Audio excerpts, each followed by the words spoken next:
Y estamos en los últimos capítulos del libro de Lucas, como habíamos comentado. Y la parte que me gustaría que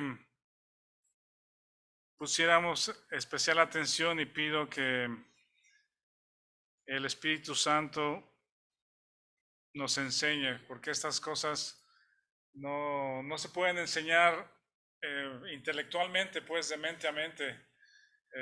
Solamente el Maestro, que es el Espíritu Santo, a través de las Escrituras, es el que puede impactar nuestras vidas, nuestros corazones, entendimiento con estas verdades profundas.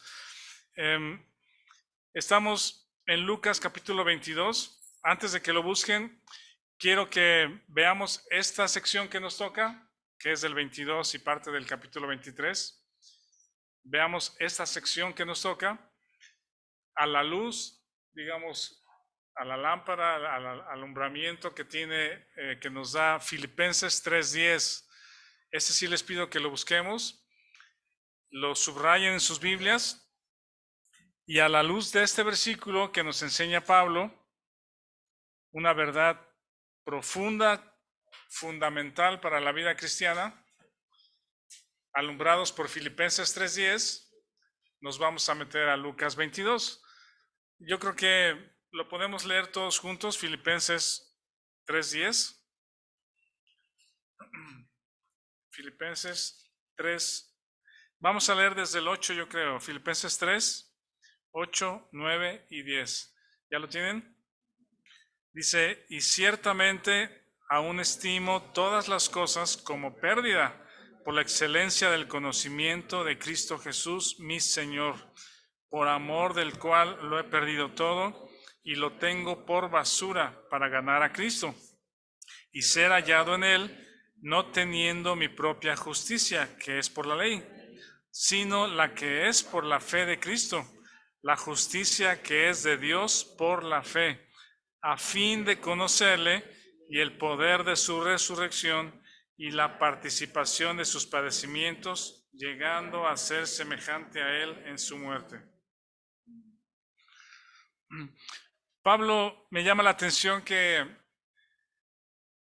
a pesar o incluido el encuentro que él tuvo con el Señor Jesucristo, ¿verdad? La aparición que el Señor Jesucristo hizo con él, se le presentó personalmente y después lo arrebató o lo llevó en espíritu al tercer cielo y le reveló cosas, doctrina, enseñanza, que él mismo nos escribe respecto al misterio que estaba oculto, respecto a la iglesia, respecto a la obra de la cruz y el fundamento o la vida, la fuente de la vida cristiana. Esas verdades, el Señor Jesucristo se las reveló a Pablo y Pablo nos las deja escritos. Y aún así, a pesar de esas revelaciones o incluyendo esas revelaciones, Pablo dice, todo mi currículum, pues, o todo lo que yo he sido, lo que pudiera gloriarme como individuo, fariseo y reputación que haya tenido, dice, todo esto lo tengo por basura, como pérdida, por la excelencia del conocimiento de Cristo Jesús, ¿verdad? Todo lo que nosotros pudiéramos acumular como cosas en que gloriarnos o lo que hemos hecho o lo que hemos logrado a través de nuestra vida, no tiene ninguna comparación, o si se hace una comparación, la comparación sería, es basura todo lo que yo he logrado, todo lo que yo he podido hacer, todo lo que pudiera incluso hacer como cristiano para Dios, es basura. Y lo que es de valor es el conocimiento de Cristo Jesús. Piensen en esto, el conocimiento de Cristo Jesús. Dice, es la excelencia del conocimiento, por amor de lo cual he perdido todo para ganar a Cristo. Y dice, y ser hallado en él, en Cristo, no teniendo mi propia justicia, que es por la ley, la cual ya hemos estudiado y sabemos que a través de la ley no se puede justificar delante de Dios nadie, sino la justicia que es por la fe de Cristo, la justicia que es de Dios por la fe. Ok, en este contexto de la exaltación o la excelencia del conocimiento de Dios, el versículo 10, vean estas 4 líneas. A fin de conocerle. Es decir, ya tuvo un encuentro con Jesús personal como nadie más. Tiene como excelencia el conocimiento de Cristo y aún más dice, a fin de conocerle. Todavía hay más acerca de conocimiento de Jesucristo, ¿sí? No podemos decir que hemos llegado a un tope de que ya lo conocemos, sino vean a Pablo, que tuvo un encuentro con él, comparado con lo que él ha logrado es basura, y la excelencia del conocimiento, dice, y prosigo, ¿sí? A fin de conocerle.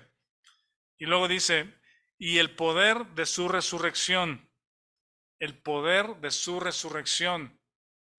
¿Ese es el recurso o la única esperanza o la mayor esperanza que tiene el cristiano para vivir su vida? El poder de su resurrección. Y para que haya una resurrección, ¿qué tiene que haber? Tiene que haber muerte. Muerte, sepultura, para que pueda haber resurrección. El ejemplo del grano de trigo. Si el grano de trigo lo pones en tu repisa, puede pasar 20 años ahí y ahí va a seguir intacto, ¿verdad?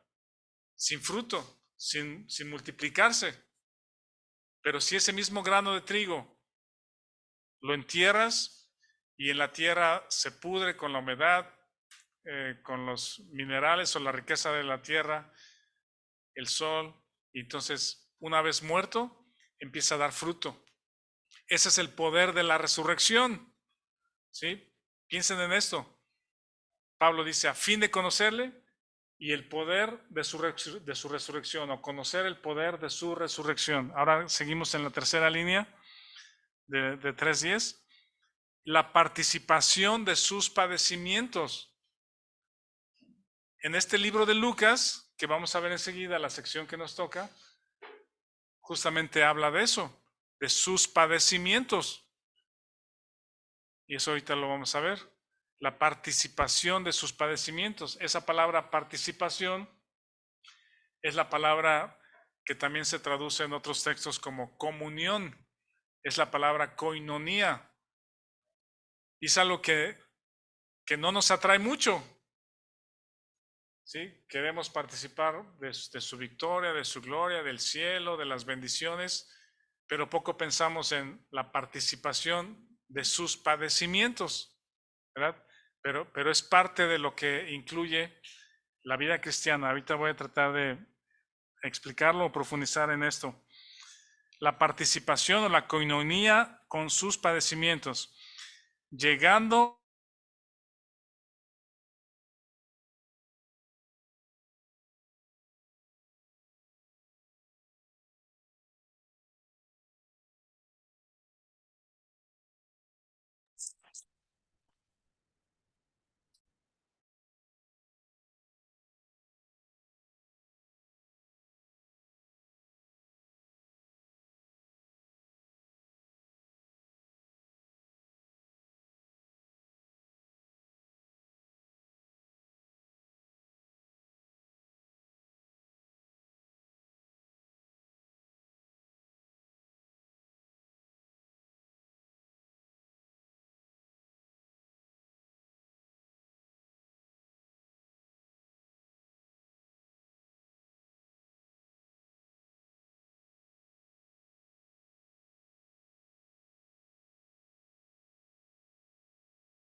sí, son varias secciones. Hoy voy a tratar de hablar de todo ello porque es un conjunto de cosas, ¿sí? Después de que Víctor nos compartió la semana pasada el corazón del Señor Jesucristo en la oración al Padre, ¿verdad? Previa a su arresto, la oración del Señor Jesucristo habla acerca de la unidad de los creyentes y habla de conocer al Padre. La oración de Jesucristo fue que te conozcan a ti, ¿sí? Que te conozcan a ti, que sean uno. Así como tú me enviaste, yo les envío. Pero el centro que podemos rescatar de la oración del Señor Jesucristo es que te conozcan a ti. Y vean cómo también el Señor Jesucristo habla del valor o de la necesidad de conocerle. Pablo dice, a fin de conocerle. Segunda de Pedro 3:18 dice, crecer en el conocimiento de Él. Y el Señor Jesucristo ora por ti y por mí para que lo conozcamos. ¿Cuál es la vida eterna? Que te conozcan a ti. En esta sección, después de esa oración del Señor Jesucristo por ti y por mí y por los creyentes en la iglesia, en todas las edades, en todos los lugares,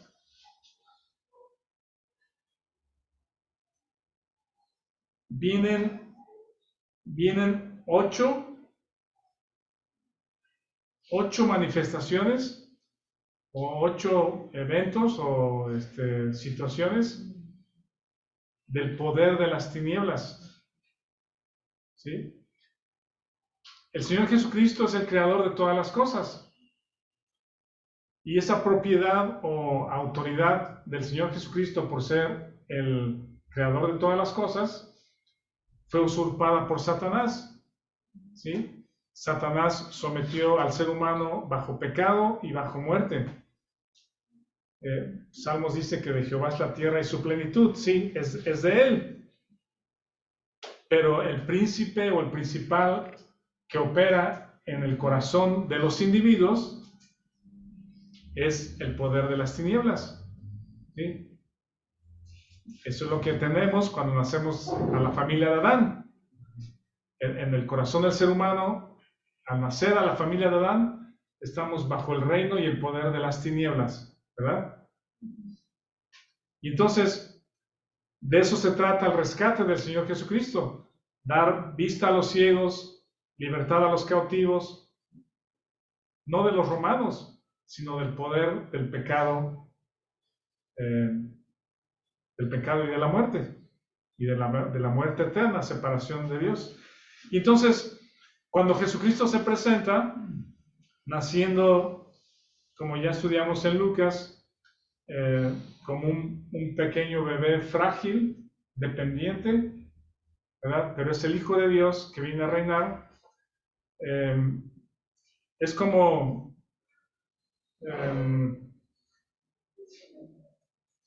el rey, cuando dice Jesucristo, el reino de Dios se ha acercado, ¿verdad? Eso lo vimos varias veces en Lucas, ¿sí? El reino de Dios se ha acercado, pero ¿a qué reino se acerca? Déjenme tratar de explicarlo. Satanás está reinando en el corazón de los individuos, es el príncipe de las tinieblas o el príncipe de este mundo, y el Señor se acerca reino contra reino. ¿Sí me explico? Es como entrar en el territorio enemigo, es como si, no sé, si un policía, un uniformado se fuera a meter a una colonia donde hay criminales, ladrones, traficantes de drogas y lo peor, ¿sí? Es como si un representante de la ley o de la autoridad se fuera a meter solo a ese lugar, ¿verdad? Lo hacen pedazos. ¿Sí me explico? Cuando el Señor Jesucristo dice, el reino de Dios se ha acercado. Él representa al reino de Dios. El rey ha venido, el rey viene, pero está en el territorio del perverso enemigo, está en el territorio de las tinieblas. ¿Sí me explico?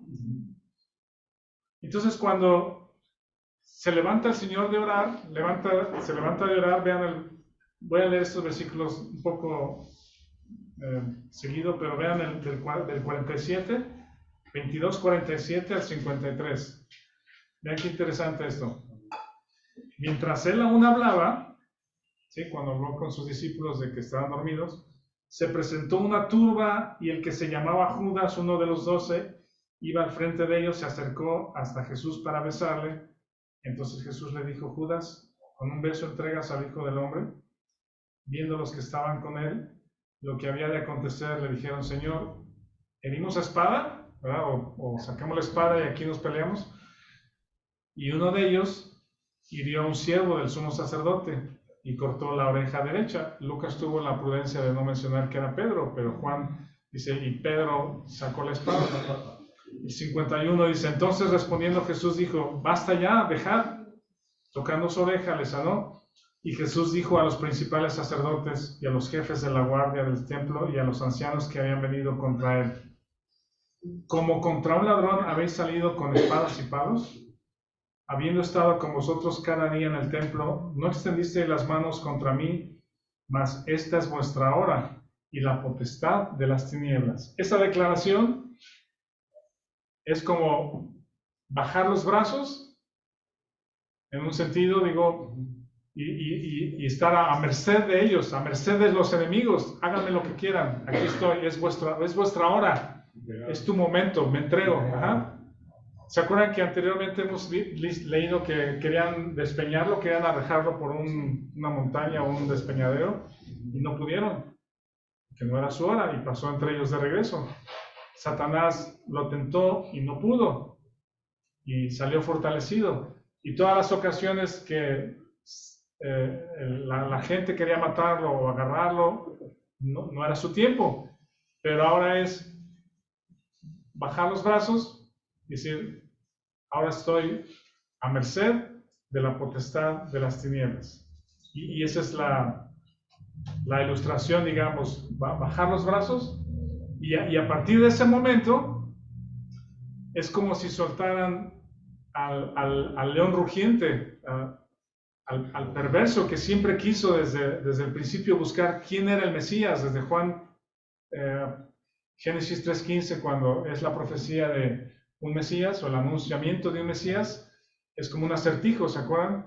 Él te herirá en la cabeza y tú le herirás en el calcañar. Dios hablándole a la serpiente de que va a venir alguien nacido de mujer que le va a vencer.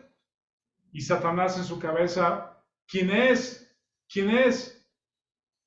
Es Abel. Lo hago pedazos, Abel. ¿Sí? ¿Quién es? Es Moisés. O sea, tratando de adivinar quién es el libertador o quién es el Mesías prometido. ¿Saben cuándo supo? Según mi entendimiento, creo, cuando Juan dice, he aquí el Cordero de Dios que quita el pecado del mundo. Todas las veces anteriores había un anunciamiento desde Isaías, ¿verdad? Nacerá cuando viene los reyes, los magos más bien buscando quién es el rey. Venimos a buscar al rey de los judíos. Y Herodes, ¿cuál rey? ¿Cuál rey? No hay otro rey más que yo. Mátenlo, maten a todos los niños. ¿Verdad? Es ese odio pues sí, temor porque viene el Mesías a quitarme, a destronar mi reino. Y cuando el Señor Jesucristo dice, esta es vuestra hora y la potestad de las tinieblas, y baja los brazos en este sentido. Y ahí ocurren estas 8 cosas que vamos a ver hoy. Y la novena, que es la crucifixión. Déjenme mencionarlas y luego leemos el texto. La primera es, obvio, la traición de Judas, ¿verdad? Uno de los cercanos que comía conmigo se levanta contra mí y por unas monedas me traiciona y me entrega, ¿sí? Número 2, enseguida en el versículo 54 viene Pedro zarandeado, ya había sido anunciado, pero ahora sí, Pedro le niega, el otro más cercano, no quiere nada con él, o al menos en su expresión es, yo no tengo nada que ver, dice maldiciones, habla como, ¿cómo se dice? Tiene otro uso, otro lenguaje usa para que no lo confundan, no lo mezclen, no lo relacionen con Jesucristo. 3 veces lo niega. Pedro es zarandeado, se acuerda de las palabras del Señor Jesús y llora amargamente. ¿Ven? Uno traidor, otro descalificado, ¿sí? Negando. Los otros huyeron, ¿sí? No había nadie más cercano que Pedro en ese momento, cercano físicamente de Jesús, ¿verdad? Que parece que estaban a una vista de distancia.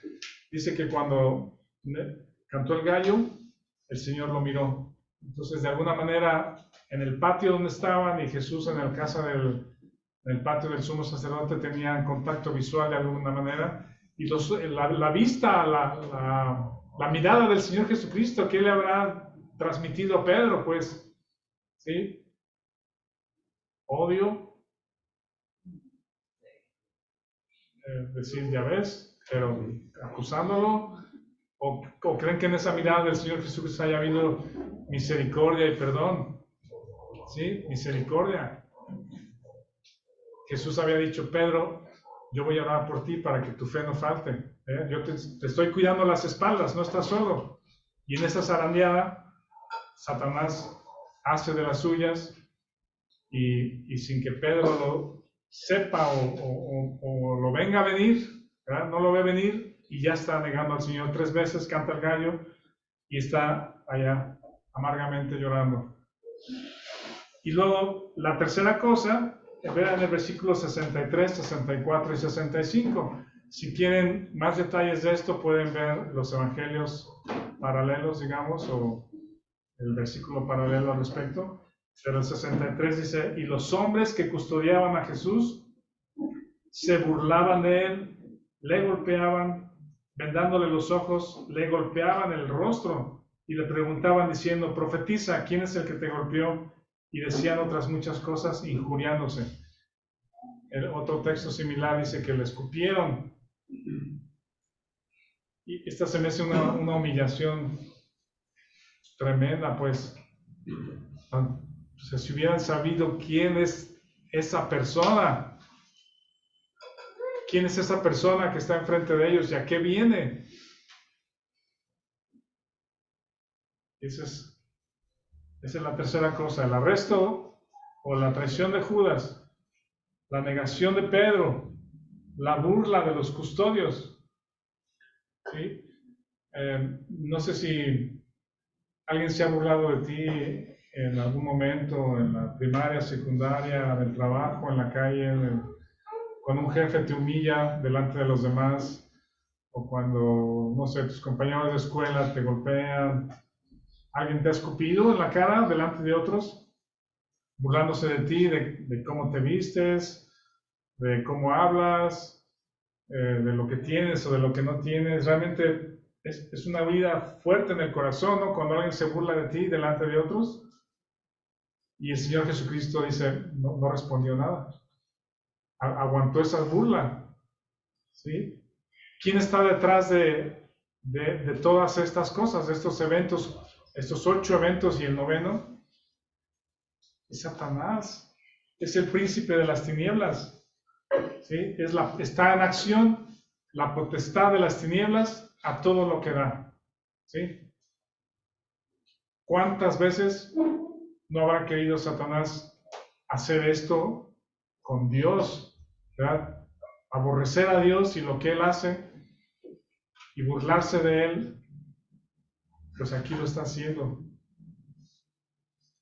Y luego, la cuarta es que los representantes de Dios, entre comillas, ¿sí? Los mediadores que tenían que acercar el pueblo a Dios, ¿verdad? Que son los sacerdotes, los ancianos del pueblo, los varones principales del pueblo, los escribas, ¿verdad? Y el concilio. Están juntos y le preguntan, ¿tú eres el Cristo? Dinos. Y Jesús responde, si los dijere, no creeréis. También, si os preguntare, no me responderéis, ni me soltaréis. Pero vean esta declaración del versículo 69. Vamos a leerlo todos juntos. 22:69, porque ahí está nuestra victoria. Subrayenlo, pónganle un asterisco. Versículo 69. Y no sé si se te ponga la piel chinita o... Pero vean, lo leemos juntos. El 69 dice, pero desde ahora el Hijo del Hombre se sentará a la diestra del poder de Dios. Ahí en algunas Biblias hay un error, dice se sentaré. No sé si en mi Biblia dice se sentaré. La mía dice se sentará. Y yo creo que la mía está un error de impresión.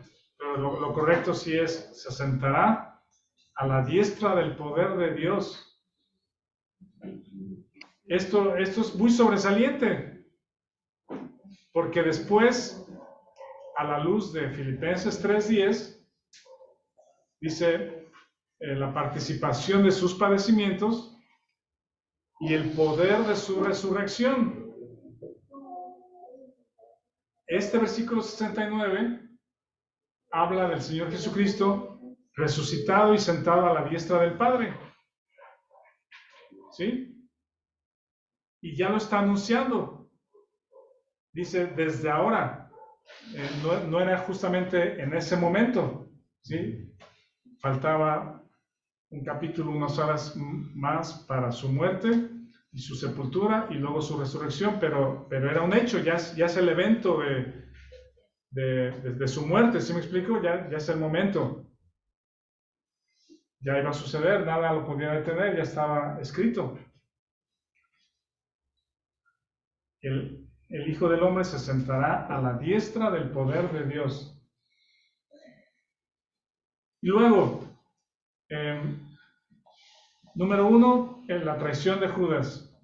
Número 2, la negación de Pedro. Número 3, la burla y escupida y golpeados y burlados de los guardianes, de los custodios. Número 4, el concilio. Los intermediarios para acercar al pueblo a Dios no creían y no iban a creer que Él era el Cristo, el Hijo de Dios. Número 5, Pilatos. Sí, Pilato más bien, Poncio Pilato. Pilato era el gobernador romano de la región Judea, que era la región del sur. ¿Se acuerdan que Galilea al norte, Judea al sur? Pues Pilato era el romano encargado de gobernar Judea. Y lo traen. ¿Qué están haciendo los judíos o los sacerdotes y principales de los judíos? Llevando a este hombre a juicio con los romanos. ¿Qué tienen que ver los romanos?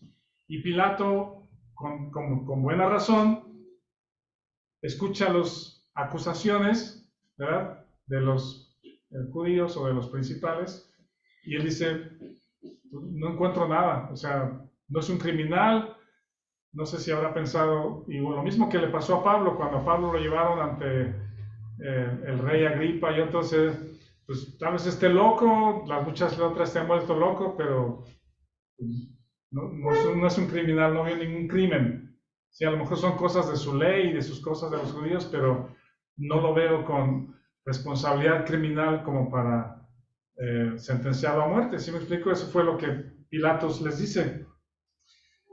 Y Pilato le pregunta a Jesús, dice, ¿eres tú el rey de los judíos? Y respondió, tú lo dices. Pilato dijo a los principales sacerdotes, ningún delito hay en este hombre, pero ellos porfiaban diciendo, alborota al pueblo, enseñando a toda Judea, comenzando desde Galilea hasta aquí. Y lo acusaron de que alborotaba al pueblo. Y luego cuando Pilato escucha que Jesús era Galileo, dice, es Galileo, bueno, lo voy a llevar con Herodes, que es el gobernador tetrarca de Galilea, al norte. Y resulta que Herodes estaba de visita en Jerusalén. Pues más fácil, ¿verdad? Lo llevan a la casa o al lugar donde está Herodes. ¿Saben qué había hecho Herodes? ¿Se acuerdan qué había hecho Herodes? ¿Qué había hecho Herodes? Mató a Juan el Bautista, decapitó a Juan el Bautista, lo mandó decapitar. ¿Por qué? Porque lo acusó de inmoralidad, de tomar la esposa de su hermano. Y me llama mucho la atención que cuando recibe Herodes al Señor Jesús, dice, Herodes viendo a Jesús se alegró mucho porque hacía tiempo que deseaba verle. Otro versículo ahí en Lucas dice que quería matarlo. Herodes quería matar a Jesús. Y aquí dice, se alegró de verle porque había oído muchas cosas de él y esperaba verle alguna señal de él. Y le hacía muchas preguntas, y vean esto, pero él nada respondió. Jesús no le respondió nada. ¿Se acuerdan cómo Jesús llamó a este Herodes? Cuando le dijeron, oye, Herodes te quiere matar, y le mandó un mensaje. Ajá, le dice, díganle a esa zorra. Le llama zorra, Jesús llama zorra a Herodes. Y sabe que Herodes es un perverso. Herodes es un perverso, inmoral, ególatra, sin temor de Dios. Es hijo de Herodes primero. Herodes el Grande, el gran constructor de Cesarea, el constructor del templo. Es el hijo del gran Herodes. ¿Y qué hace este Herodes? Agripa se llama. Le pregunta y le pregunta, pero por diversión, para saber qué trae esta persona, que haga una señal. A ver, haznos una señal. Convierte el agua en vino o lo que sea, ¿no? ¿Y saben qué hace Jesús? No le responde nada.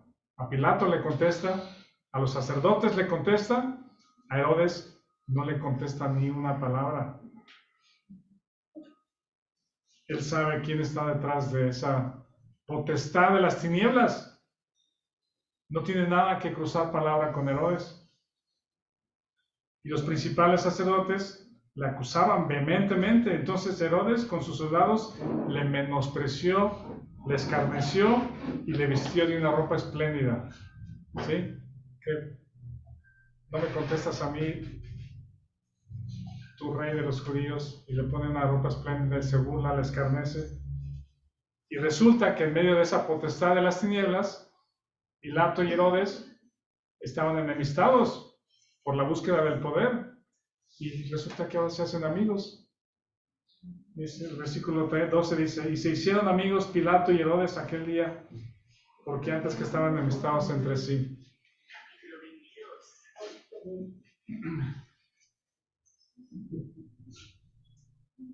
Bueno, voy avanzando porque está muy interesante.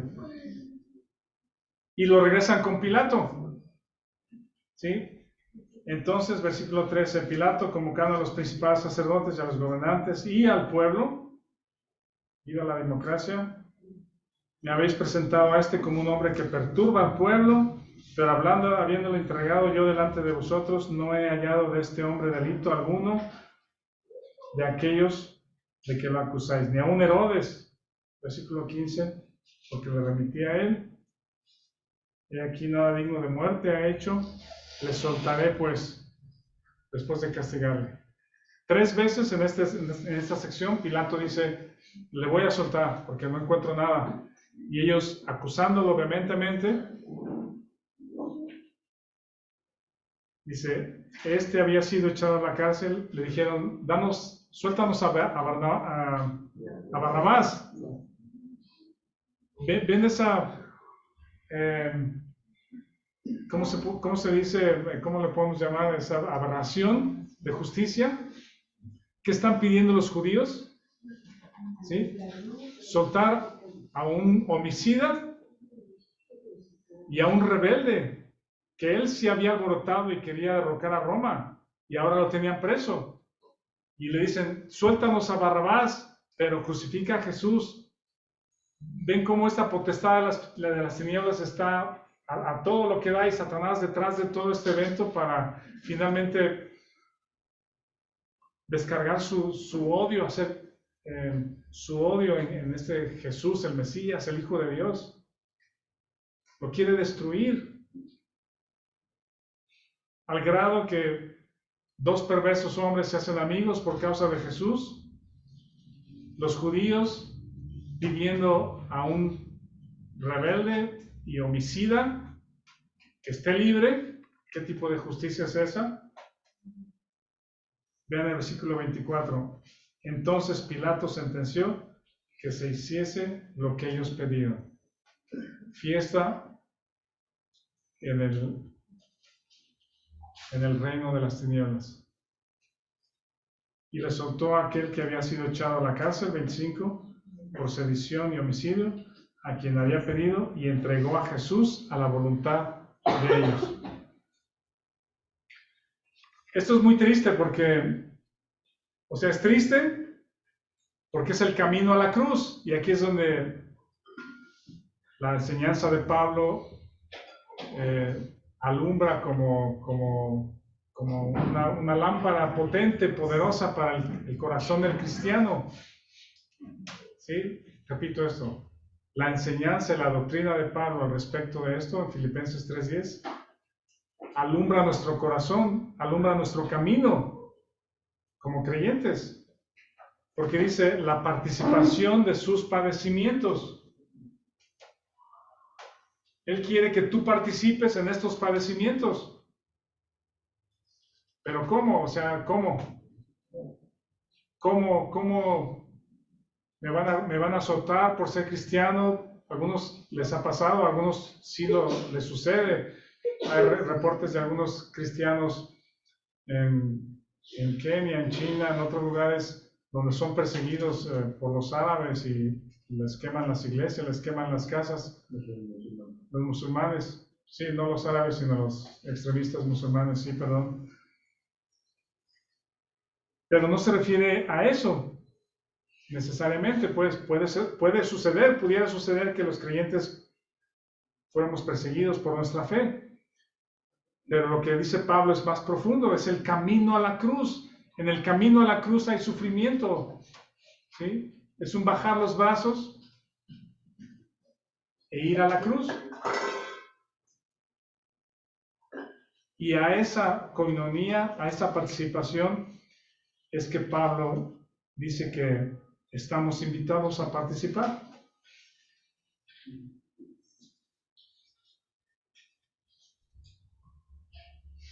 ¿Cómo trabaja Dios? ¿O qué hace Dios para que le conozcas? Porque ese camino a la cruz es tu única esperanza, es nuestra única esperanza como creyentes en este mundo. El camino a la cruz. Toda la enseñanza que hemos compartido de la identificación con Cristo, del ya no yo, sino Cristo en mí, es esto. La carne no quiere ir a la cruz, la carne se resiste. La carne se resiste a ser eliminada, al ser neutralizada por la cruz, pero la cruz es lo que eso hace. Inhabilita, neutraliza, elimina el dominio de la carne sobre nosotros, para que seamos libres del poder del pecado. Eso es lo que hace la cruz, y eso es lo que dice Pablo que necesitamos hacer. Participa en sus padecimientos y ve a la cruz con Cristo. Considérate muerto juntamente con Cristo. Y es un camino doloroso, porque es necesario morir a sí mismo. ¿Sí lo ven? El camino a morir a sí mismo no nos gusta. No nos gusta que alguien se burle de nosotros. No nos gusta que alguien haga alguna injusticia para nosotros. En el hogar los hijos se pelean por sus derechos. En el matrimonio hay una estira y afloja entre el esposo y la esposa para ver quién domina o cuál idea es la mejor o quién es dominante, ¿verdad? Siempre es esa lucha del querer ser aplaudido, del querer ser dominante, del querer tener el centro. Ese no es el lugar que está buscando el Señor Jesús.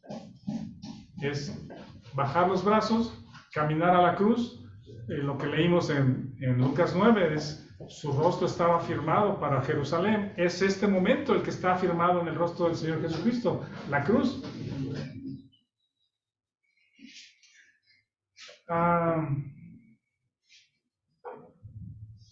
¿Me dejan ir un ratito rápido a decirles o compartirles cómo es que Dios trabaja para conocerles? Si el Señor Jesucristo ora y dice que te conozcan a ti, y Pablo dice a fin de conocerle, y Pedro dice, ¿crees en el conocimiento de Dios? ¿Qué usa Dios o qué hace Dios para que lo conozcamos?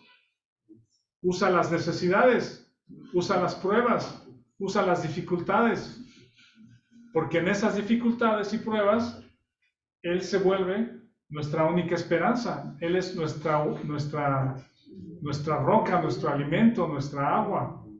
Vamos a verlo ahí en 1 Corintios 10. Entre semana, los miércoles, estamos estudiando Corintios y me ha gustado mucho Corintios 10, 1 Corintios 10.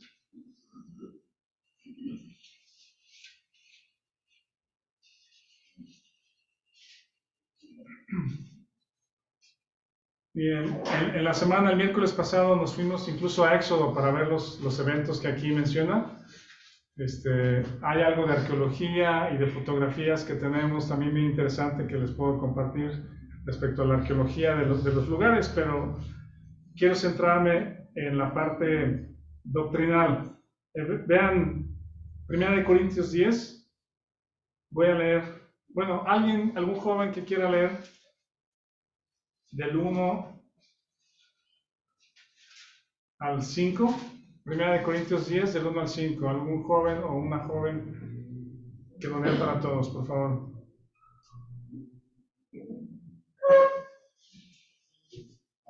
¿Algún buen? ¿Quién? Dale, adelante. Porque no quiero, hermanos, que ignoréis que nuestros padres todos estuvieron bajo la nube y todos pasaron el mar. Y todos en Moisés fueron bautizados en la nube y en el mar. Y todos comieron el mismo alimento espiritual y todos bebieron la misma bebida espiritual, porque bebían de la roca espiritual que los seguía y la roca era Cristo. Pero de los más de ellos no se agradó Dios, por lo cual quedaron postrados en el desierto. Sí, hay mucho más de este texto, pero miren, Pablo les dice a los corintios que traen una serie de problemas y se han olvidado justamente de la cruz, que fue lo inicial que Pablo les predicó, y ahora están enfocados en sí mismos, en la carne, en quién es mejor, en quién es más, etc. Pero Pablo les dice, no quiero, hermanos, que ignoréis que nuestros padres, es decir, los padres de la nación de Israel, todos estuvieron bajo la nube, en el mar, en Moisés fueron bautizados en la nube y en el mar, todos comieron el mismo alimento espiritual. Todos estos eventos son narrados en el libro de Éxodo, ¿verdad? Cuando el Señor les mandó, y por la sangre, salir de Egipto, cargados al desierto, y en un momento, en un punto donde hay montañas a los lados y los egipcios vienen a perseguirlos para rescatarlos y no rescatarlos, sino, digamos, a regresarlos, ¿verdad? Hay un arqueólogos que han encontrado que hay una especie como de playa en un lugar, luego se los puedo mandar, donde bien caben los 2 millones de personas que iban escapando de los egipcios y que no tenían otra opción, no tenían salida. No tenían salida. Y mi pregunta es, si Moisés los va guiando, ¿verdad? Y Dios va en la nube y en el fuego de noche, ¿por qué? ¿Por qué los lleva a ese lugar? Pueden decirlo en otras palabras, una frase más, más fuerte. ¿Por qué nos lleva a ese lugar? O sea, si nos estás guiando, ¿por qué nos traes aquí? Donde no hay salida. ¿Qué piensan? Para ver su poder. ¿No te has preguntado eso en una ocasión? Dios, si ya me hiciste esto, si ya entré a la escuela, si ya... ¿Por qué te quedas a medias, pues? ¿No? ¿Por qué me has atorado aquí? Si ya me diste esto, ¿por qué me lo diste así? Hay muchos porqués similares a los que llegamos y eso es lo que Dios está haciendo. Dios los lleva ahí intencionalmente. ¿Para qué? Para que lo conozcan. Y Dios les dice, los he traído hacia mí. Tú solamente diles que caminen y verás lo que yo hago. Ver la salvación de Jehová. Cuando te encuentras en un, pero ¿por qué me has traído aquí? Entre tú y Dios, contéstate tú mismo y di, ya entendí, Dios, porque quieres que te conozca más. ¿Quieres que te conozca más? Gracias porque me has traído hasta aquí. No entiendo cómo lo vas a hacer. No entiendo qué vas a hacer. Pero gracias porque te voy a conocer más. Y cuando de pronto se abre el mar delante de ellos y cruzan más adelante, tienen necesidad de agua, ¿verdad? Y otra vez, ¿por qué nos trajiste hasta aquí si no tenemos agua? ¿Y por qué nos trajiste hasta aquí si no tenemos pan? Vamos a morir, mejor nos hubiéramos quedado, mejor nos hubiéramos regresado. Vean que todas esas quejas son, no sé si decir válidas, porque tampoco quiero justificar la incredulidad, pero son naturales de este cuerpo, ¿sí? Son naturales de este cuerpo que nos sentimos cómodos y seguros con lo que vemos y tocamos, ¿sí? ¿Por qué Dios no los mandó con un ejército de camellos cargando litros y litros de agua, ¿sí? Y Dios les da el maná, y aquí es donde quiero hacer el énfasis. Dios les da el maná con 6 meses de vida de Anaquel, ¿verdad? ¿Sí?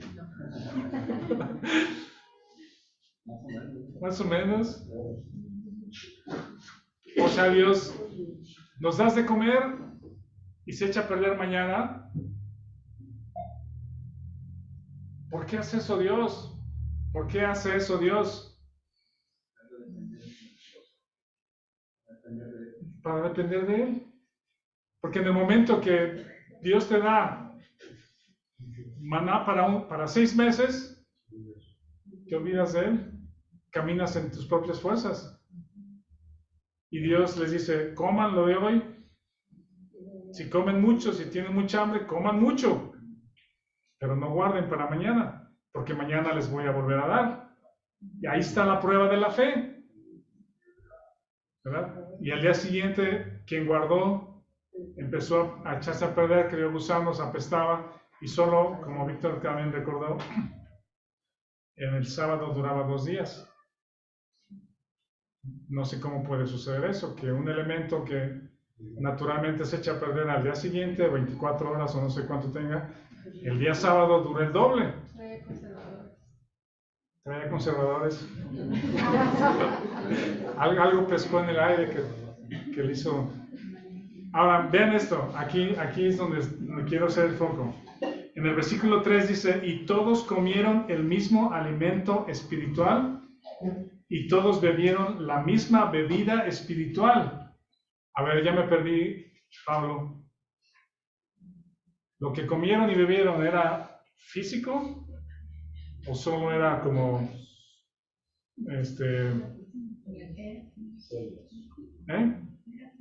¿era sólido que entraba a su organismo? ¿O solo era, dice, bebida espiritual, alimento espiritual? O sea, ya no entendía Pablo. Vean lo que está haciendo Dios. Sí les está dando lo que su cuerpo necesita para el sustento. Víctor me escribió en la semana, Víctor Valdovinos, y me recordó que, bueno, ya aprendí algo que le llaman la regla de 3. Lo escuché también en estos días.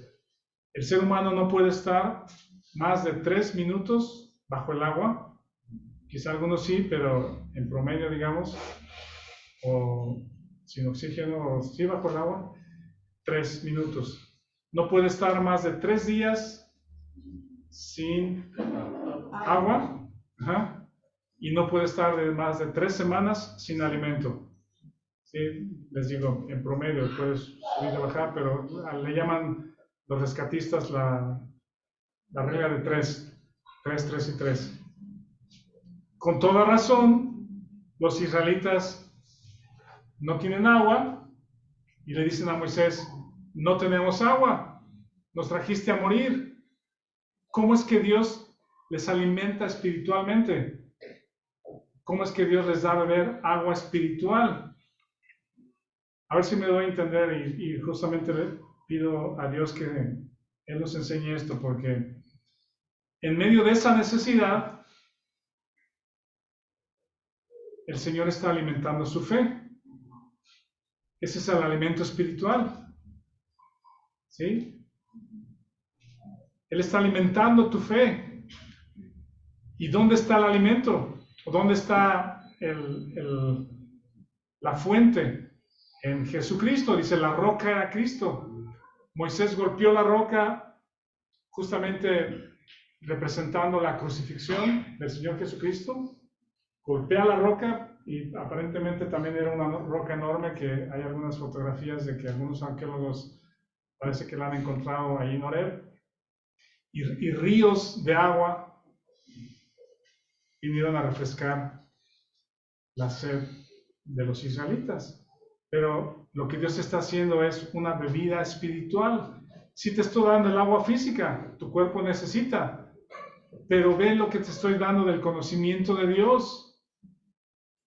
Ese es el alimento espiritual, esa es la bebida espiritual, el conocimiento que Dios te está dando de Dios por experiencia, a fin de conocerle, y la participación de sus padecimientos físicos vamos siempre a tener, necesidades físicas vamos a tener, pero llegando a ser semejante a Él en su muerte. Muerto a ti mismo, resucitado juntamente con Cristo, sentado a la diestra de Dios. Juntamente con Cristo, esa es nuestra nueva posición, esa es nuestra posición en la que debemos de permanecer, o más bien ahí permanecemos y ahí recordamos, ese es nuestro alimento espiritual. Y eso lo hace Dios vez tras vez, no cambia de método, ese es el método para que le conozcamos, para que tú le conozcas. En esos porqués me has traído aquí, por qué me has dado esto y me dejaste a la mitad. ¿Por qué me permitiste esto y no veo que avances, Dios? Él está alimentando tu fe y te está manteniendo dependiente para que hoy sepas que Él te sustenta y mañana Él te va a sustentar también otra vez. Si es necesidad física, hay cantidad de versículos. Él sabe lo que necesitamos. Mi Dios suplirá todo lo que os falte. Él es mi buen pastor, nada me faltará. Hay más, ¿sí? Y está bien, él nos sustenta, pero cuando no nos sustenta físicamente, también podemos dar gracias a Dios porque le estamos conociendo. Él es lento en ira, grande en misericordia. Hay otro versículo que también me gusta en Hebreos que luego podemos ver, que es: acerquémonos pues confiadamente al trono de la gracia para alcanzar misericordia y hallar gracia para el oportuno socorro. Y un versículo atrás dice que Jesús, que es nuestro sacerdote, o el sacerdote a través del cual entramos a pedir a Dios, a buscar el sustento de Dios, dice, Él puede compadecerse de nuestras debilidades, porque Él padeció lo mismo. Él se puede compadecer de tus necesidades, de tus debilidades, quiero decir. Él sabe. Él sabe. ¿No va a tener misericordia Él para sustentarnos en lo físico, en lo material? Los jóvenes que buscan esposa, las jóvenes que anhelan un esposo, formar una familia en algún momento, un matrimonio que quizá anhela un hijo, no sé. Toda necesidad que haya en tu corazón, tráela al trono de la gracia y Él te va a alimentar espiritualmente. Te va a dar bebida espiritual. Jesucristo es la roca, Jesucristo es el agua viva, Jesucristo es el pan de vida. Y así es como Dios estaba sustentando a los israelitas. Alimento y bebida espiritual. Alimentando su fe. La vida cristiana tiene su fuente y su fundamento en esta obra de la cruz. Pablo decía, cada día muero. Él sabía que la fuente de su vida cristiana era la consideración de la muerte o de haber muerto juntamente con Cristo. Aquí voy al final diciéndote que no hay otra esperanza. Él es el buen pastor, nada me faltará. Él sabe lo que necesitas, Dios suple nuestras necesidades físicas, espirituales, emocionales. Él es el pan de vida, la roca. No somos seguidores de Jesús. A ver qué les parece esto. No somos simplemente seguidores de Jesús, como si Jesús fuera una figura religiosa, ¿sí? O un ejemplo para seguir. Deseamos seguir, o si le seguimos es seguir el camino que Él tuvo hacia la cruz y a la cruz, porque con Él estamos juntamente crucificados. Somos uno con Él. Eso es lo que somos. Estamos en Él y por eso podemos gozar el poder de su resurrección, como dice Pablo, el poder de su resurrección. ¿Tienes dificultad para controlar tus emociones, tus hábitos, ser más disciplinado o disciplinada? ¿Sí? Cambio de carácter, que Dios trabaje en este carácter tan malo, tan fuerte, tan hosco que tengo. Bueno, el Señor se compadece de tus necesidades, Él te conoce y quiere que participes en el poder de su resurrección, la crucifixión, identificados en su muerte, porque de ahí tenemos la vida espiritual que tanto necesitamos. Rafa, Sí.